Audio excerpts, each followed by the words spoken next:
అందరికీ నమస్కారం అండి. వెల్కమ్ టు మై ఛానల్ మీ విహాన్. ఈ రోజైతే మనం స్పాంజ్ కేక్ తయారు చేద్దామండి. కేక్ అయితే చాలా స్మూత్గా చాలా బాగా వచ్చిందండి. కేక్ తయారు చేయడానికి మనమైతే ముందుగా 3 కోడిగుడ్లను ఒక బౌల్లో వేసుకోవాలండి. నేనైతే బ్లెండర్ యూస్ చేసి చేస్తున్నాను. మనం మామూలు చేత్తో అయినా చేయొచ్చండి. గుడ్లు బాగా ప్లఫీగా అయిన తర్వాత 1 కప్పు పంచదార వేసుకోండి. పంచదార మొత్తం కరిగేంత వరకు బాగా బ్లెండ్ చేసుకోండి. తర్వాత 1 కప్పు పంచదారకి మనం 2 కప్పులు మైదాపిండి వాడుకోవాలండి. మైదాపిండి వేసిన తర్వాత మనం కట్ అండ్ ఫోల్డ్ మెథడ్లో నేను వీడియోలో చూపిస్తున్న విధంగా కలుపుకోవాలండి. తర్వాత ఒక గిన్నెలో వెన్న వేసుకోవాలండి.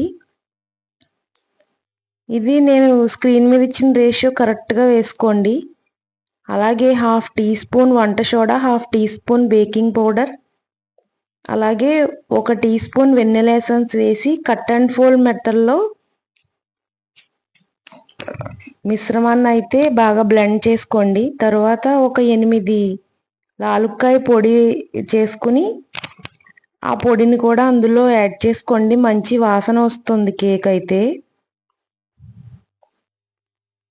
తర్వాత ట్రేకి వెన్న రాసుకుని అందులో మైదాపిండి వేయండి.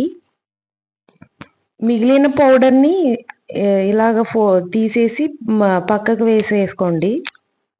ఇలా అయితే కేక్ మనకు చాలా ఈజీగా మౌల్డ్లోంచి బయటకు వచ్చేస్తుందండి.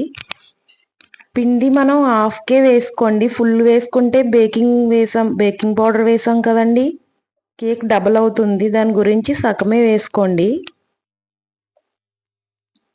దీన్ని నేను మైక్రోవేవ్లో చేస్తున్నాను. మీరు కుక్కర్లో కూడా చేసుకోవచ్చండి. అలా అయితే మీరు చిన్న ఫ్లేమ్ మీద ఒక 40 నిమిషాల వరకు ఉడికించుకోవాలండి. నేనైతే మైక్రోవేవ్కి 180 డిగ్రీస్ పెట్టి 30 నిమిషాల వరకు బేక్ చేశానండి. నా కేక్ చూడండి ఎంత బాగా వచ్చిందో.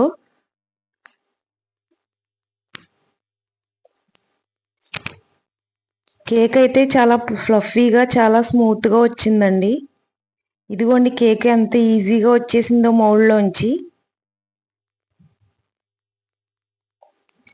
ఇదిగోండి మా ఆయన అయితే కేక్ కట్ చేసి మీకు పీసెస్ కింద కట్ చేసి చూపిస్తున్నారు.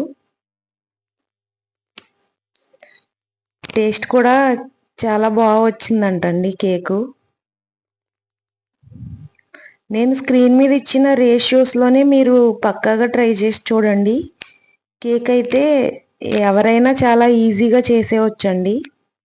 వీడియో నచ్చితే కనుక చిన్న లైక్ చేసి, షేర్ చేసి, సబ్స్క్రైబ్ చేసి మా ఛానల్ సపోర్ట్ చేయండి. మీ సపోర్ట్ నాకు ఉంటుందని ఆశిస్తున్నానండి. థ్యాంక్స్.